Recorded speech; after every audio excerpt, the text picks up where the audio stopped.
Hey there, welcome back to another vlog. This time I'm going to be talking about some movie trailers as well as a little bit of movie news. Not a whole lot, just a few things that I want to talk about. I'm going to save some titles that I picked up from various different Black Friday sales online for their own video. So without further ado, let's actually get started.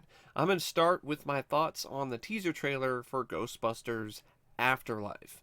Now, before I give my thoughts on this teaser trailer, I want to give you a little bit of a backstory on my overall feelings towards this film until this teaser was recently released. As you can see by this hat I'm wearing, and as you can see by a lot of other videos that I've done, I am a huge fan of Ghostbusters. I love the first two films. I grew up watching both of them on VHS. And the first Ghostbusters is one of my favorite films of all time. I also feel that Ghostbusters 2 is incredibly underrated and doesn't get enough credit. And I, like a multitude of Ghostbusters fans, was upset and angry and irritated with how the franchise was handled and treated by Sony and Paul Feig in 2016 with the absolute dumpster fire that was Ballbusters. I'm not even going to call it Ghostbusters because it didn't even deserve to be called Ghostbusters. It's Ballbusters because it was a ball busting movie that not only busted the balls of the franchise, but busted the balls of the fans. So it's one of those things that when this was announced, I was understandably really leery about it. It was one of those things where I was extremely iffy and on the fence about this movie because of what had happened previously with this franchise and what Sony had done before. But I started to kind of come around a little bit once I saw some clips during like a fan fest where Jason Reitman was talking to the crowd and he was talking directly to his father, Ivan, and he was saying things like, I want to make a movie that not only the fans will be proud of, but you'll be proud of. And that spoke to me because it showed that instead of having a filmmaker like Paul Feig who didn't even want to do the movie but did it for the money, you have a filmmaker in Jason Reitman who's doing this out of a genuine love and compassion for the franchise, and that really does go a long way.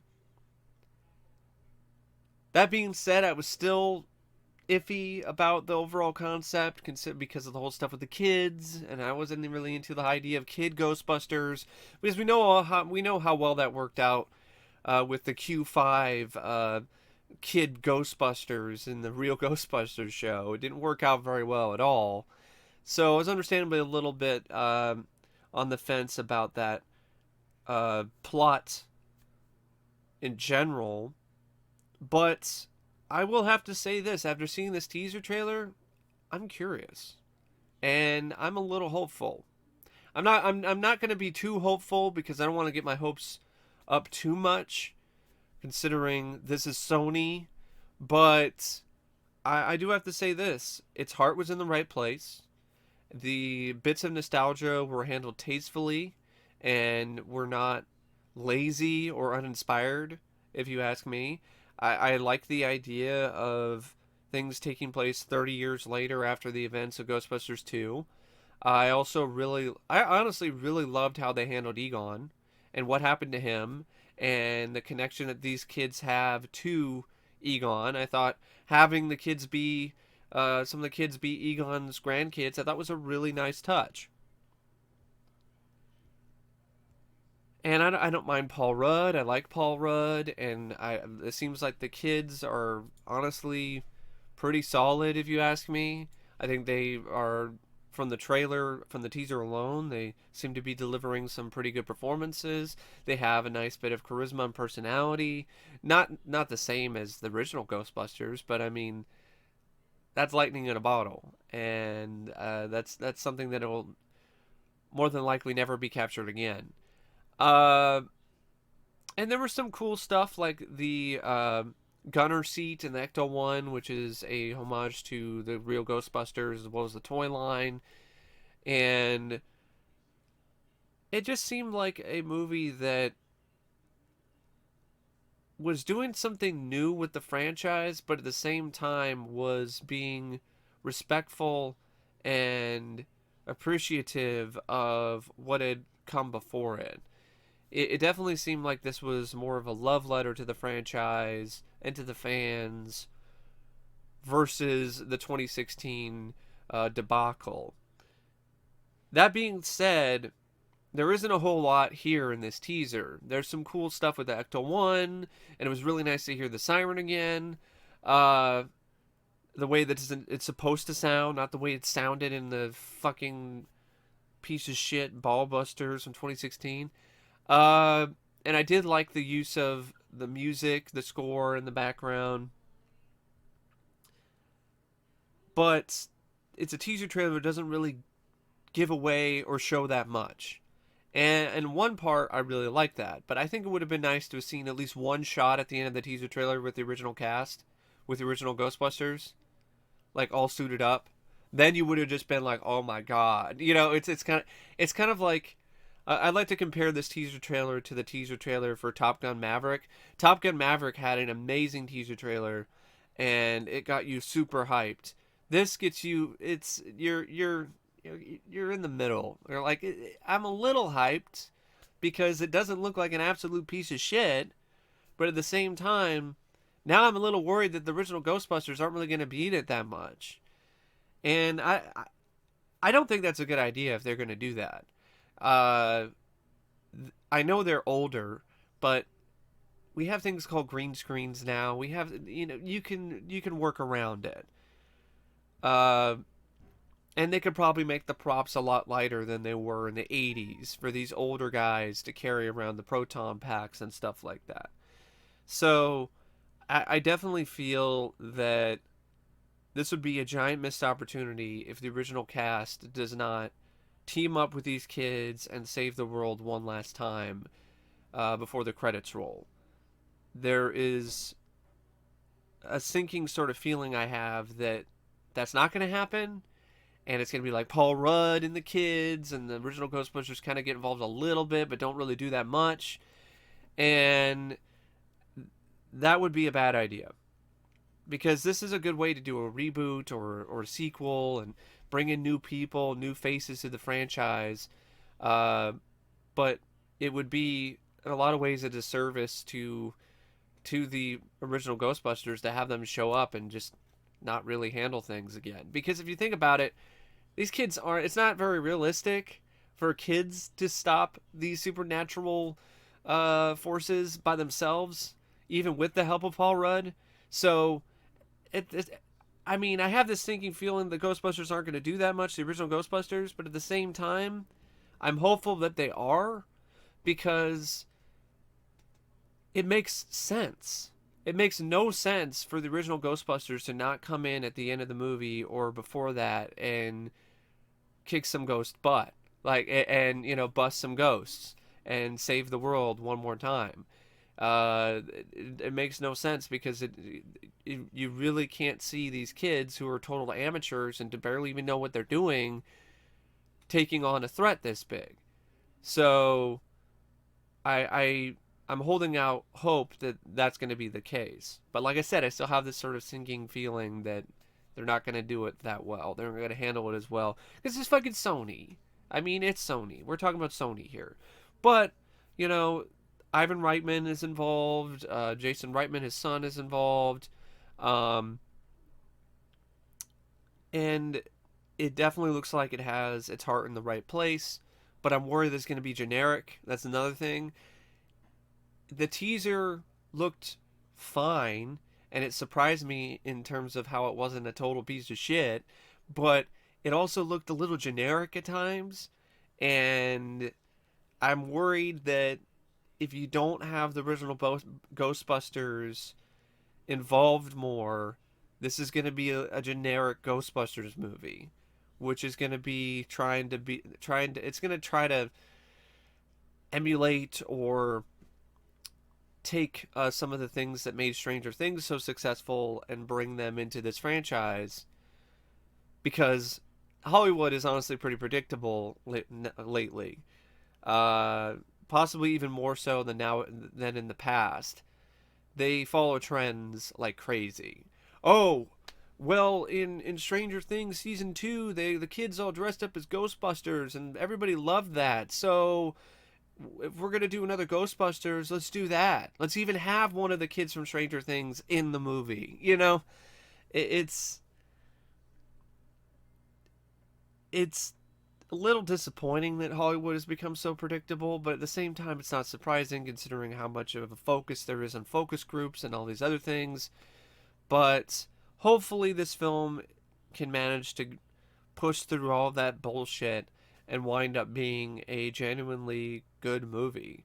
I'm not expecting this to be on par with the first two films. I'm just hoping this is going to be at least above average, and if it does that, then it'll be worth it, because at least it will bring some semblance of respect and uh, quality back to this franchise, which has honestly been missing since Ballbusters came out in 2016. So I liked the teaser. I didn't love it, but I did like the teaser. But I'm still a little worried about how things are gonna turn out. But I'm not as worried as I was until I saw the teaser trailer. So there's that. But let's be honest here, it's not a very high bar to get over when it comes to being better than Ballbusters. And speaking of Ballbusters, there's some people busting this teaser's balls for reasons that are just a bunch of bullshit.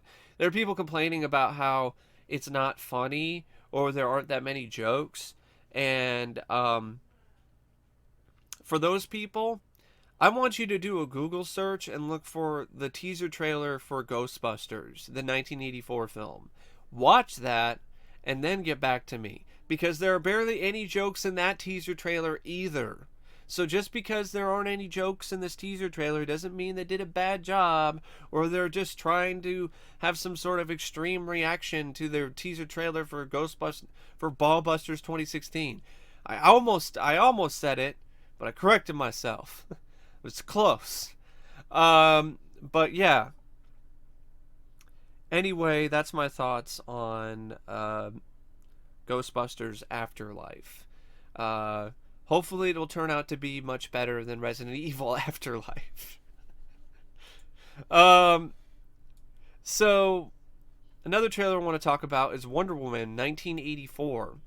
Wonder Woman 1984, it really surprised me. I did not like Wonder Woman. I thought it was an overrated, slow, boring, bad movie, half-assed, wannabe Captain America First Avenger that was nowhere near as entertaining, and I was not looking forward to this at all. But I saw the trailer and it surprised me because I like the style. I like the fact that it's taking place in 1984. The song choice they had in the trailer, I definitely thought was inspired. The action is way better in this trailer than anything in Wonder Woman. Gal Gadot still sucks. I still think she's a terrible actress, but if she's just going to be doing more action stuff and be more eye candy, I think she can make it can work, because it's going to try to mask her bad acting as much as possible and not give her nearly as much dialogue. I don't know about the bad guy or the overall plot involving what's going on with that. Kristen Wiig, I really don't. I'm not really feeling her as what is it, Cheetah. But it still surprised me, and I thought it had some nice visuals. There was even a little callback to Superman 4: The Quest for Peace, of all things.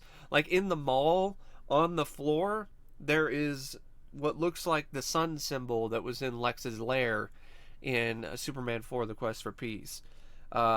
That's probably done intentionally, but it's kind of surprising that you have a homage to Superman 4 of all things. unless it's not meant to be that way and it just kind of looks like it. That's another possibility. But I probably won't see this in the theater, but it is a trailer that surprised me in terms of how much I liked it. It's the same way I felt about Birds of Prey. I liked the trailer for that too. So those are both films that I'm kind of looking forward to, but still ultimately on the fence about, considering DC's track record. But those are films that I'm still willing to at least give a shot. And I never really thought that that would be the case with those two films in particular. Then we have the trailer for Free Guy. I love Ryan Reynolds. I am a huge fan of Ryan Reynolds. I love the Deadpool movies. I've always liked Ryan Reynolds. He's not the problem here. He looks like he's gonna have a, a lot of it. Trying to get my thoughts in order here. Sorry. It looks like he's gonna have a lot of fun playing this role, and it's gonna be a character that you're gonna enjoy, and it's gonna be a fun guy to watch on screen. But I'm not into the whole Disney being meta thing. Uh, I, the way the trailer opened up, I thought it was just like, oh, Disney's like, oh, look, we're meta, and it felt really forced. Also, the comedy in this trailer I thought was really terrible. A lot of just puerile, juvenile jokes that I know Deadpool has a lot of that, but that's Deadpool. That's Deadpool ever since the comics. So if Deadpool was anything else than that, that would be disappointing, and that would be a little aggravating because that's part of who he is. This just felt like Wade without the R rating and without the suit and without and it's still having the edgy humor but still dialed back, and it just didn't work for me. And the concept I think is interesting, but in a lot of ways it's just a ripoff of the Lego movie with a little bit of Ready Player One and They Live. But I do give Disney and Fox credit for at least trying to do something new with this, but I just wasn't really into this trailer. Other than Ryan Reynolds, I thought the action looked lame, and I also thought the editing in the trailer was atrocious. The editing especially was bad, and the jokes didn't really make me laugh. So it's just one of those things where I was a little bit cringed out watching the trailer for Free Guy. I hope it's better than the trailer, and it easily could be, because there's a lot of trailers nowadays that just suck. So it could just be one of those examples of a trailer that just sucks and the movie's better than the trailer makes it out to be. But it's definitely not something I'm going to see in the theater. Speaking of Disney, Mulan. What is the point of doing another Mulan if it's not going to be a musical? You're taking away everything that made the cartoon unique. You're just essentially making another Crouching Tiger, Hidden Dragon, or another Chinese epic movie. Like, what really separates this from The Great Wall other than it's a Disney movie and it's Mulan? Like, it's just, it looked pretty generic to me. Uh, Despite some really nice looking visuals and possibly some good performances, it just looks like they took all the fun out of Mulan and just made it into a really boring story and a really boring movie because they're trying to be so serious. And I guess that's what the original story was like, but that doesn't mean it's superior. And at the same time, I just wish Disney would just remaster their classic animated movies and just re-release them instead of doing these lazy remakes. I will give this film credit, however, for not being just another sort of shot-for-shot remake of the original animated classic. At least it's not trying to do that, but it still doesn't make it really worth that much anyway. It's one of those things where I give it credit, but at the same time, because it's not doing that, all it is just a generic looking movie. Then we have No Time to Die, the new Bond trailer. I like Daniel Craig. I actually think he's a pretty good Bond, but I was disappointed with the last Bond film. I thought Spectre was overlong and had a lot of holes and wasn't really that great. It was a huge letdown after Skyfall. And this doesn't really do much to make me feel any better. Other than some really nice looking visuals in terms of some slick, stylish cinematography and some decent stunt work, I'm not really feeling this movie, No Time to Die. It just doesn't have the same energy as a lot of the more memorable Bond films have, at least from this trailer. I don't like the whole thing with the female 007, who's also a woman of color, and they're shoving it down your throat with how empowering she is and how she's an independent woman and ain't gonna take no shit from Bond. And I'm just like, did these writers never watch any other films in the Bond franchise other than the Daniel Craig films? And even if they did, there are plenty of characters in this franchise, even in Daniel Craig Bond movies, that are female, that are strong, that are independent, and don't take any shit from Bond. So why is this some kind of revelation in No Time to Die with this new actress who's playing 007 in name only? Why the hell is this such a big deal? They're marketing it and acting like it's some groundbreaking moment in the franchise, and it isn't. It goes all the way back to Pussy Galore and fucking Goldfinger when it comes to a Bond girl who doesn't take shit from Bond and doesn't automatically fall in his arms when he hits on them. Like, come on. I want to hit the writer upside the head for being so dumb and so obvious pandering. There's just so obviously pandering to an audience that doesn't give two shits about Bond for the most part. I'm sick of these scripts and these filmmakers and these studios pandering to the audience that is the most slim percentage of the overall audience that you're trying to attract for your films. Most of the people on Twitter who are bitching about all of these different things, about diversity or more women in films, are the same type of people who aren't going to be paying to see these movies in the first place.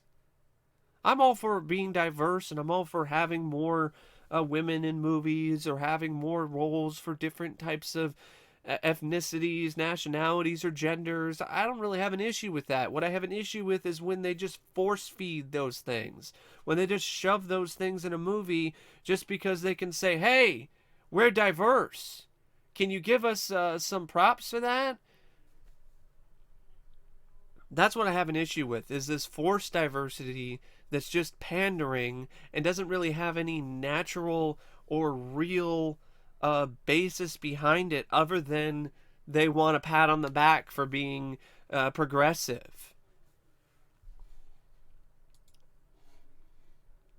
But that's just how I personally feel about that particular thing. And yeah, No Time to Die. Just I don't know. I mean, Daniel Craig looks like he's bored, and he looks like he doesn't want to be there. Looks like he's done. He's like, I'm done with Bond. I don't want to be here anymore. Where's my paycheck? It reminds me a lot of Roger Moore's performance in A View to a Kill, where you could tell in that film that he's like, I'm getting too old for this shit. I don't want to do this anymore. And it kind of, you get the same vibe here with Daniel Craig in No Time to Die. But I will say this, I like the trailer more than Black Widow. Black Widow, to me, it looks, it not only looks generic and forgettable, but it also looks bleak and dark, and the cinematography is dingy and boring looking. And I wasn't a big fan of Atomic Blonde, but I will give the film a lot of credit for being stylish and eye-catching. Like, it had some great moments in it with its lighting and with its cinematography. I think Black Widow really could have used something like that, because it just makes it looks just all different shades of brown and beige. It's really not anything that impressive looking. It's another MCU film that has the same problem a lot of MCU films have had lately with their trailers or their overall productions, with CGI that isn't very good looking and doesn't really, let's just say, it isn't that realistic.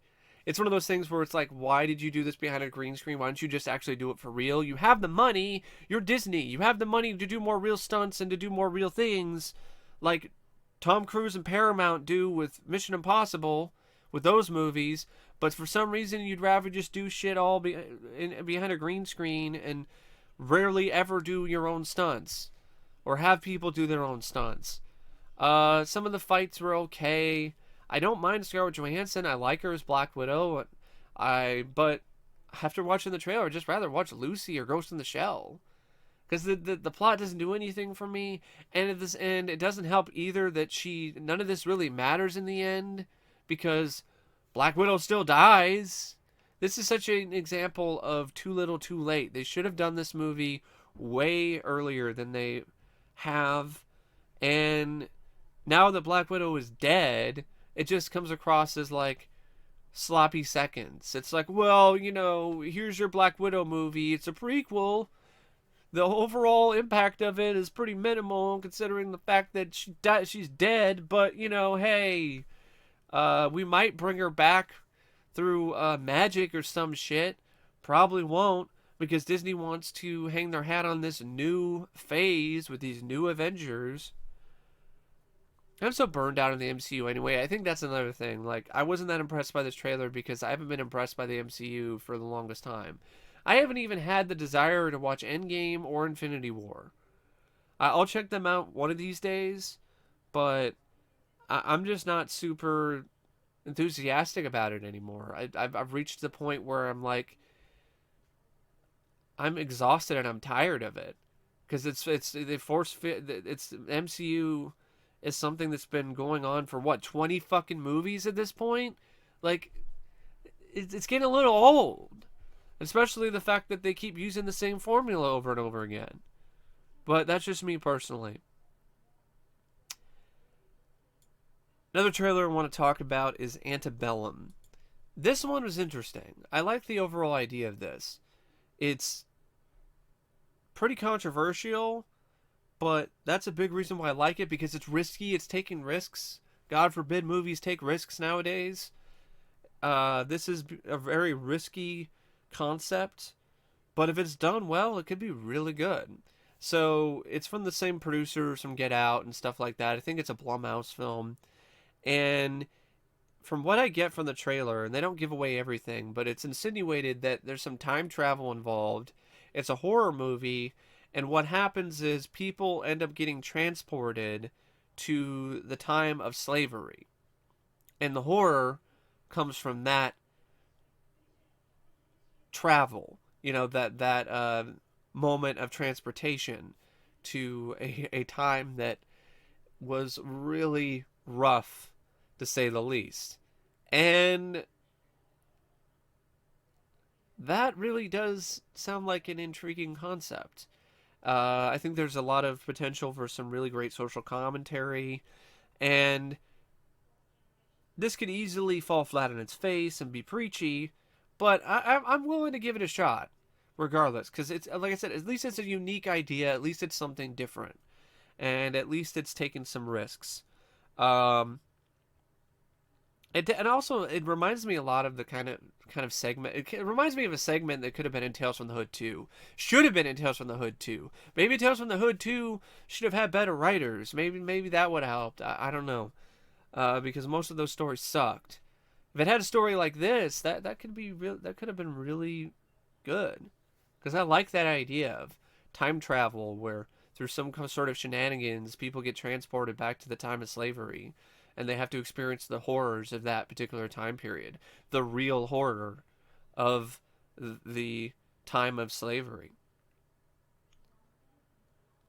Another film that's coming out next year that I'm curious about, that hasn't had a trailer yet but was recently announced in terms of a little bit of a synopsis and some photos, is Brandon Cronenberg's new film Possessor. And if Cronenberg sounds familiar, there's a reason for it, because he's the son of David Cronenberg, and he's following in his father's footsteps with more body horror and trippy, weird, surreal films. I haven't seen his. I think it's called. Is it called Antiviral? I haven't seen that yet, but it looked like it had some potential. But I like the idea of this. So you have Andrea Riseborough, who was in Mandy, and you have I think some other actors and actresses and stuff like that. But she plays this futuristic hitman of sorts who uses implants in people's brains to have them do their bidding. So they put these implants in, and then they take over these people's bodies and make them kill politicians or essentially become assassins. And another way, it's kind of like the Manchurian Candidate, but in a more twisted sci-fi bent.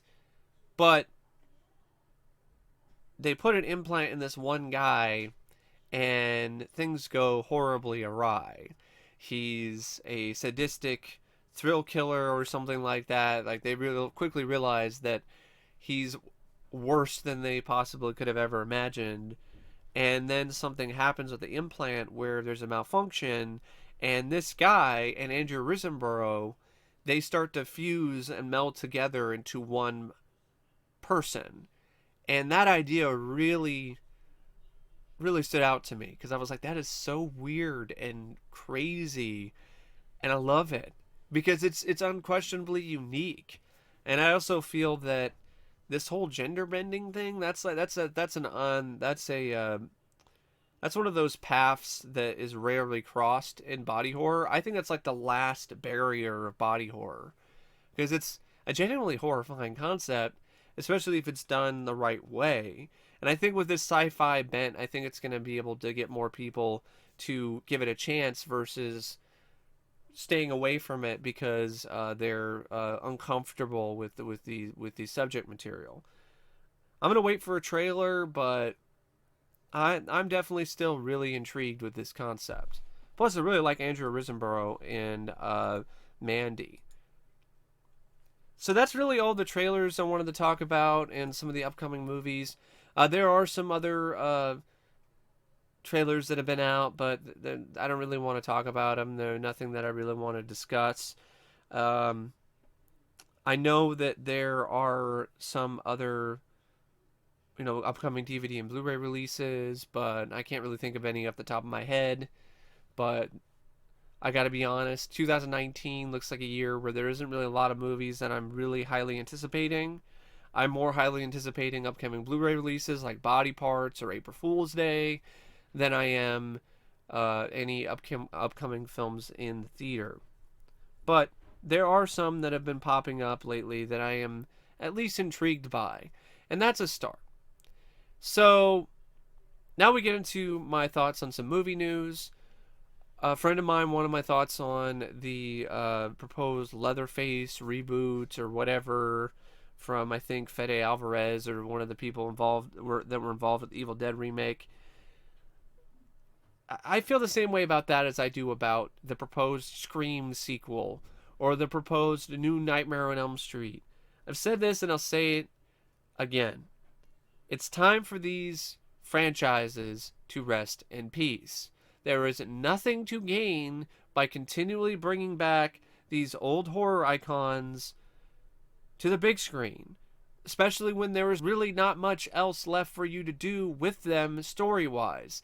If you can't do something unique or original or inventive in some way, shape, or form with these characters, then there is literally no point to bringing them back.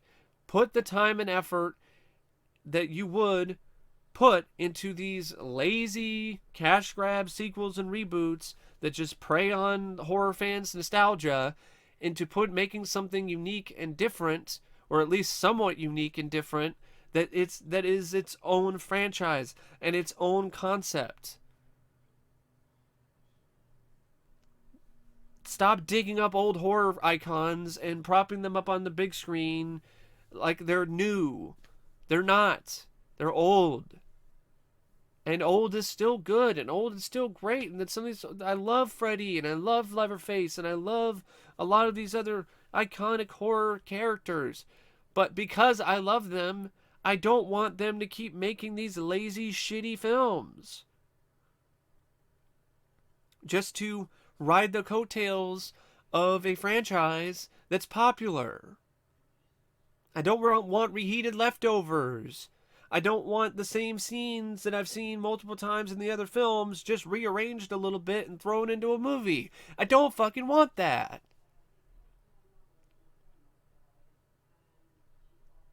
Why don't you just let Robert Englund do a new horror film with a budget and he plays a different character? How about that? I'd love to see more Robert Englund, but I don't need to see him as Freddy. I mean, I saw him as Freddy in The Goldbergs, and he was terrible.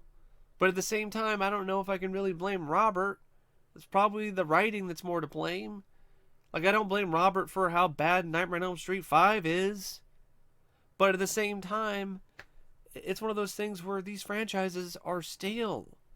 They've been dead. They've been laid to rest for a reason. We do not need to keep bringing them back. There's no point to it other than getting a cheap cash grab. That's really it. And I don't buy the reason that people come up with, well, that it just introduces new generations to the original films. That's the laziest excuse for a remake or a reboot or a new film that's completely unnecessary. Because it's easier now than ever for people to access any kind of movie. So if they are curious about it, or if it's something that is that deeply ingrained in the consciousness of popular culture, then they're going to find it anyway. I mean, and that's part of the fun too, is them discovering it on their own. Why the hell do they need a shitty reboot or a shitty remake or a shitty sequel to Hellraiser for them to discover the original Hellraiser? If you're a fan of the horror genre, or you're starting to become a fan of the horror genre, I'm pretty sure you're going to run into Hellraiser eventually anyway. So why the hell is the reboot or the sequel necessary?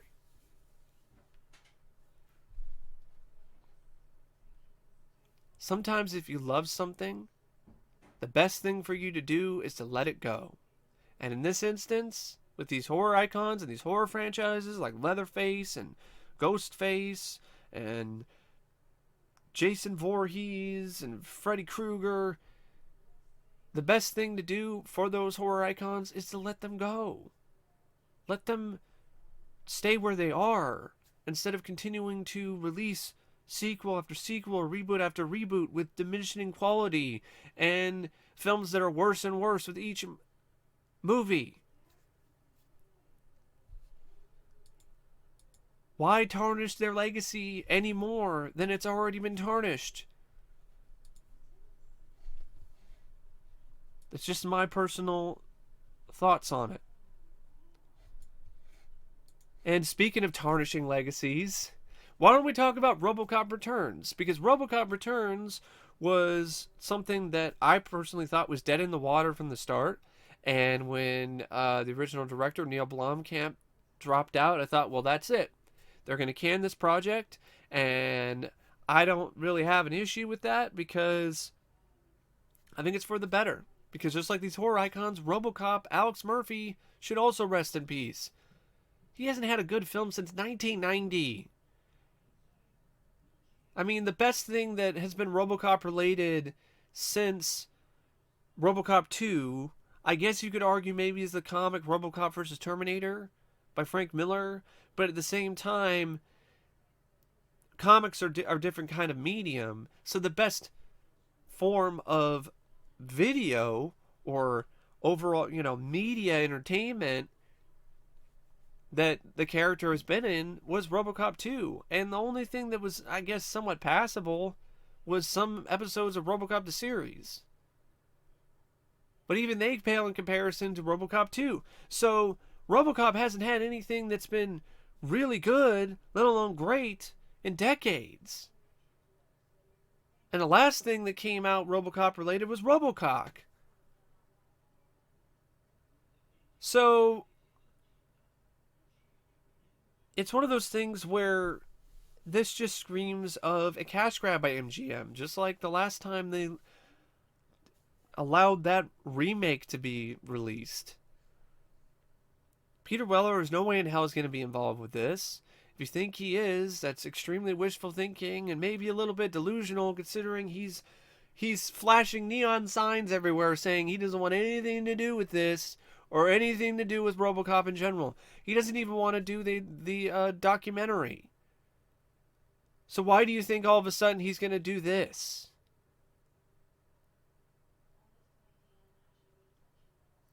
And they're replacing Neil Blomkamp with a director who seems like he's just going to be a yes man. It's the Little Monsters director Abe Forsyth, who and we're not talking. I'm not talking about the Fred Savage movie, the more recent film with Lupita Nyong'o, uh, which had like zombies and dealt with a teacher and her group of kids on a field trip or whatever. So he's the one that MGM is attached to do this film now. And he could end up doing a good job, but you know what?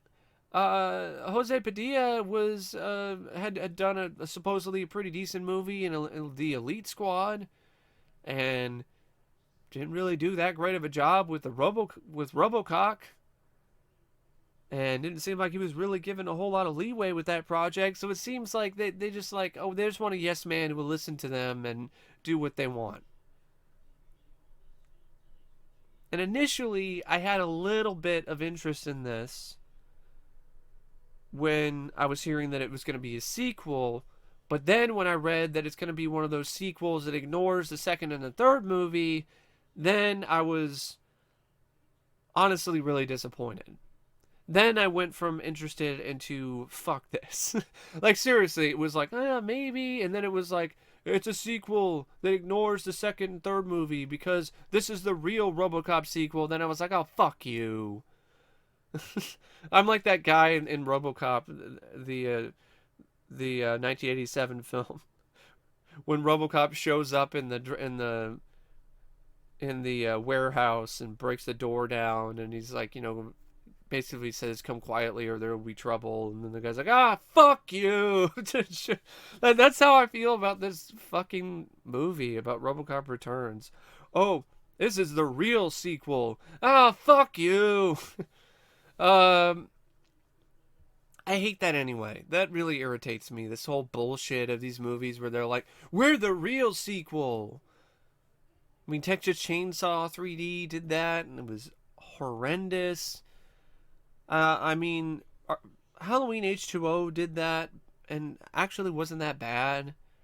But I kind of look at this like kind of like an alternate universe Halloween sequel, as if Halloween 2 and everything else still exists, but H2O is kind of an alternate universe. But at the same time, H2O kind of had to do that because Halloween 5 fucked things up so much that, and 6 continued to fuck things up so much that they honestly kind of had to start from scratch, because what they had to work with, they really could not make a cohesive story out of that. That's not really the case with RoboCop. There's no need to ignore RoboCop 2. If you ignored RoboCop 3, I probably wouldn't have any issue with it. But ignoring RoboCop 2? Why? What's the point of that?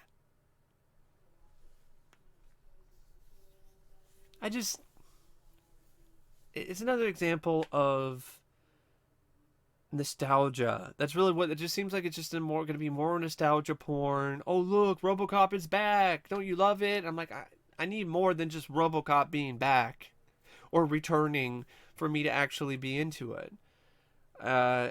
If this goes forward or any further, I will be surprised, because RoboCop didn't do very well in the theater. RoboCop 2 underperformed in the box office, and RoboCop 3 was a bomb. So the TV show only lasted one season and was syndicated. The Alpha Commando show didn't do that well, the cartoon. Prime Directives wasn't really that great in terms of ratings. Anything RoboCop related since the first movie hasn't been really that profitable. So why the hell would any studio be like, yeah, let's do another RoboCop, because that's going to make us money?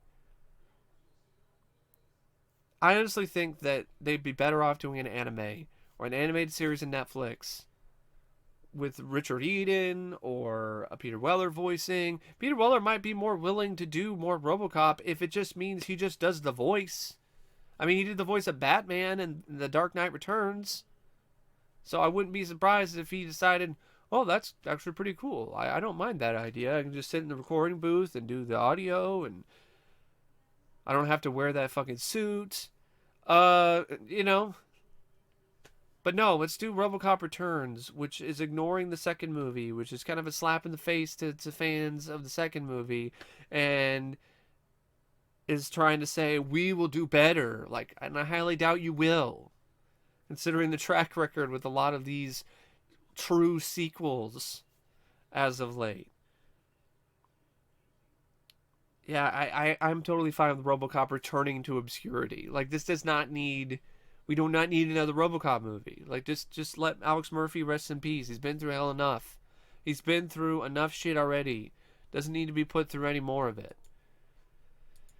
Speaking of shit, the DOJ, the Department of Justice, is announcing that it's begun the process to end the Paramount Consent Decrees, the 1948 agreement that blocked the monopolistic studio practices, including owning theaters.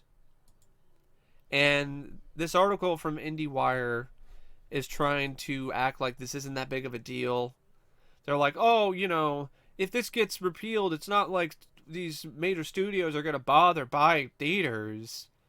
And I'm like, you are completely and utterly dense. Especially when it comes to a company like Disney. If this is actually repealed, I guarantee Disney's going to buy up a ton of fucking movie theaters. I guarantee it.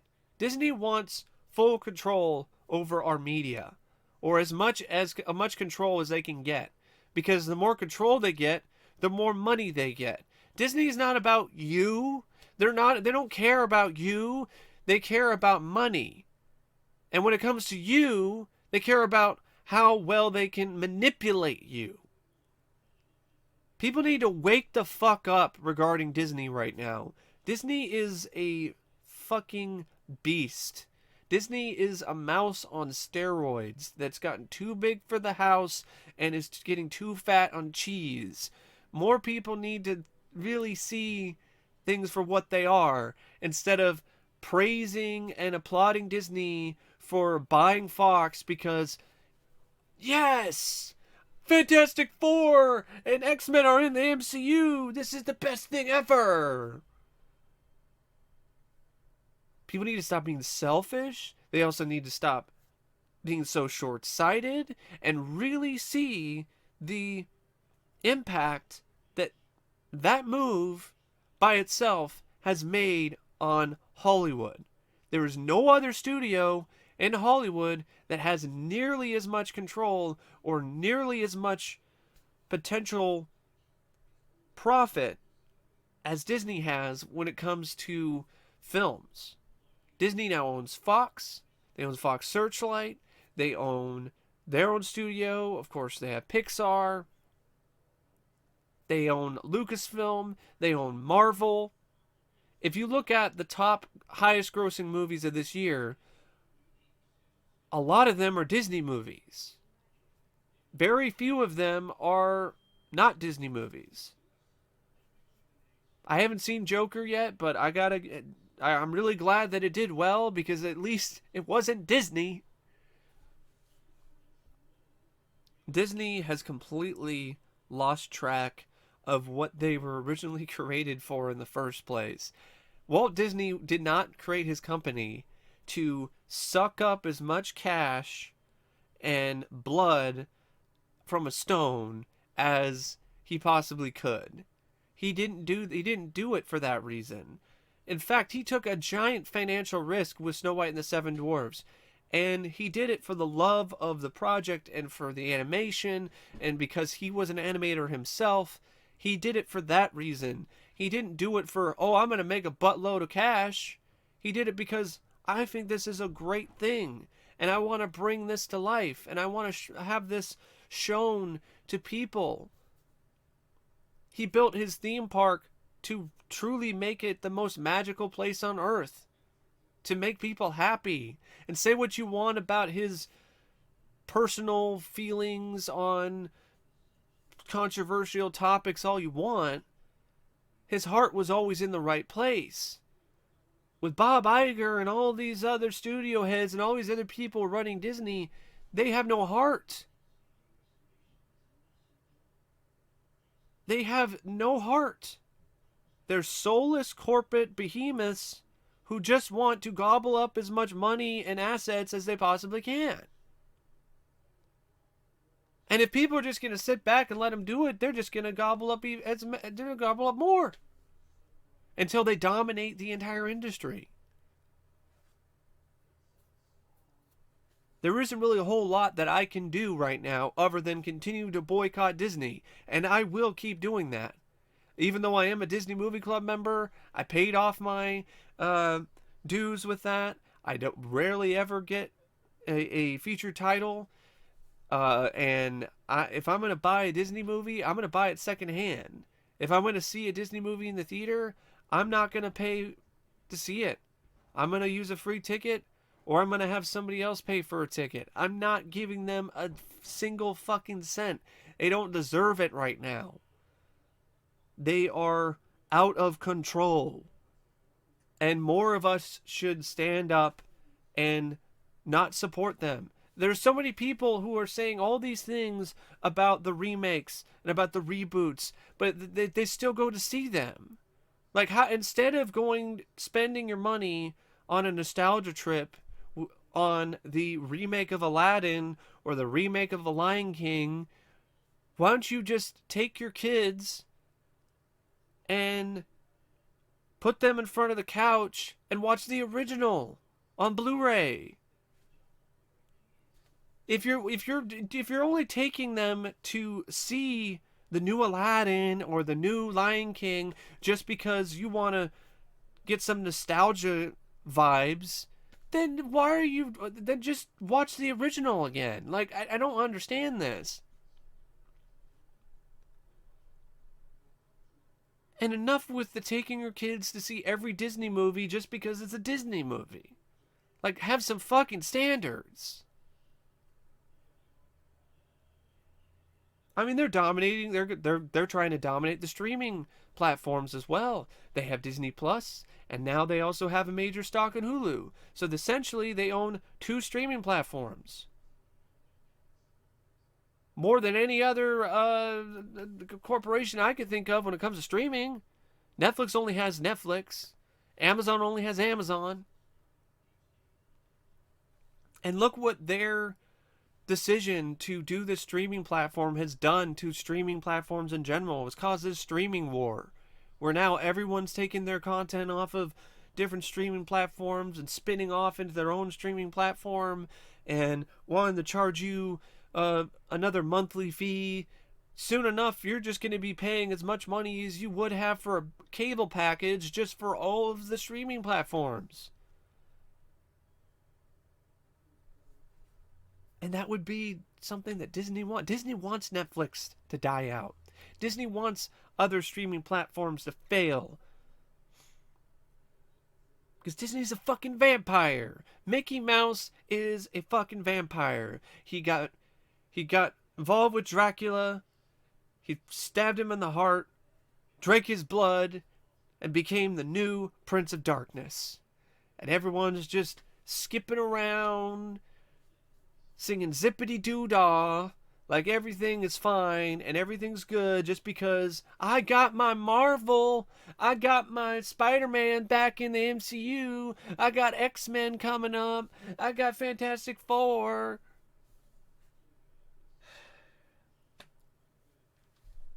I mean, they're even stooping so low to not allow theaters to show legacy 20th Century Fox titles.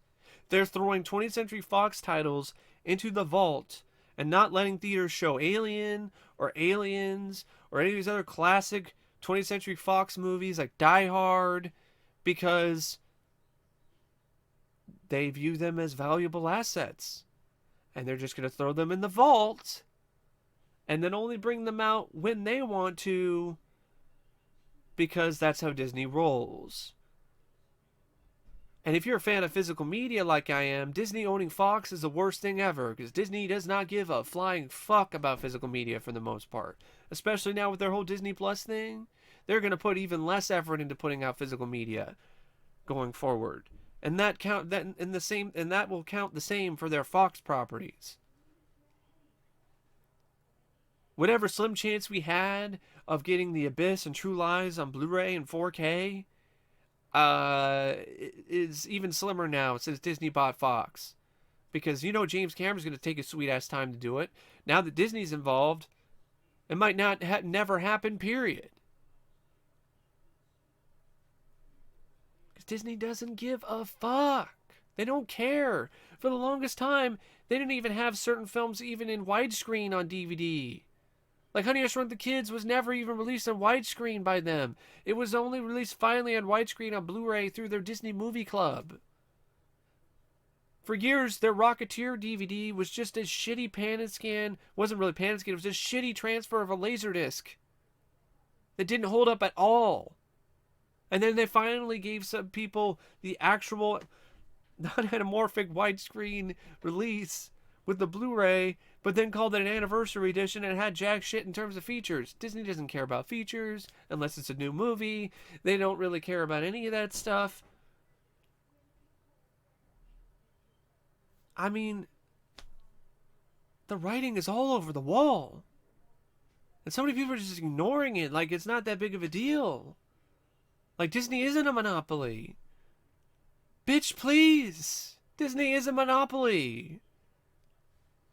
Just because you like the MCU or you like a lot of Disney movies doesn't mean they're not a fucking monopoly right now in Hollywood. They are absolutely a monopoly. They are the epitome of a monopoly. Look at how many properties they own. Lucasfilm, Marvel, Disney, their own stuff. Pixar, ABC, ESPN, Hulu, Disney Plus. And that's not even counting their theme parks. And with Disney owning more of these studios and having more and more clout, their whole formula is going to be more and more popular and already has been. And there's going to be less and less films that are going to be made because there are going to be less options for people to have. Because you're going to have Disney and their particular viewpoints of what films should be made or what kind of risks are worth taking, which is very little. And when it comes to a project that's unique or takes some risks or is controversial in some way, and some of the other studios turned it down, and the only studios they have left are fucking Disney, they're fucked. Because Disney isn't gonna fucking do it.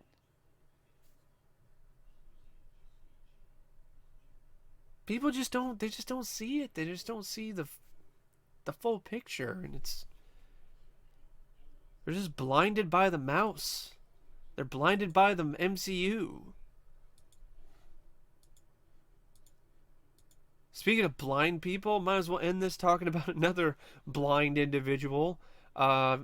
Elizabeth Banks, who's blind to the real truth as to why Charlie's Angels bombed. So Charlie's Angels bombed, which is no surprise. It's a dead IP. Nobody cares about Charlie's Angels and hasn't cared about Charlie's Angels for years.